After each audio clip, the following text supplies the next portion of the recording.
Well, the research is really well received by the practitioners, primarily because despite all of our best training and efforts in the industry, we still have problems moving clients past objections and getting them to take action around the plans that we create for them. And part of that is we run into something that we know is called resistance, or practitioners know as objections. And part of the challenge is we engage the clients in the sales process, but because we handle objections maybe in an improper way or possibly move clients too quickly through the change process, we meet resistance from the clients.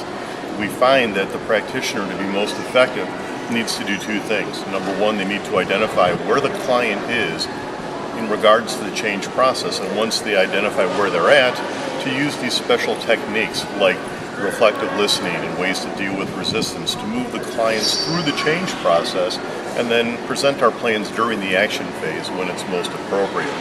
And we use these techniques to help the dialogue and move it forward. Reflective listening is one of the techniques that we talked about today that I think practitioners will greatly benefit from knowing not only what it is, but how it's used effectively. Right. One of the techniques that I think was probably the most well received is something we call a simple reflection.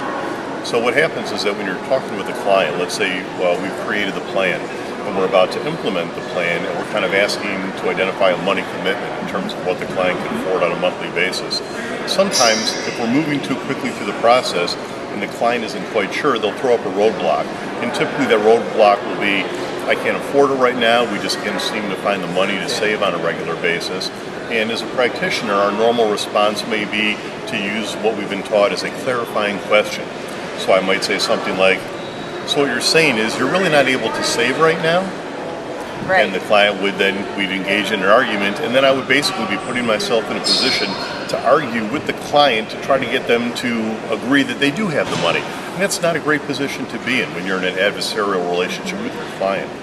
Instead, we use a technique called reflective listening, and with a simple reflection, I would use the same words, but phrase it in the form of a statement rather than a question.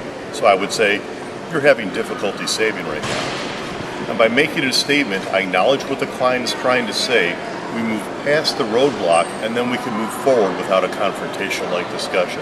And those techniques have been proven to be very effective in helping move the clients through the change process and helping practitioners go from objection to placing a case.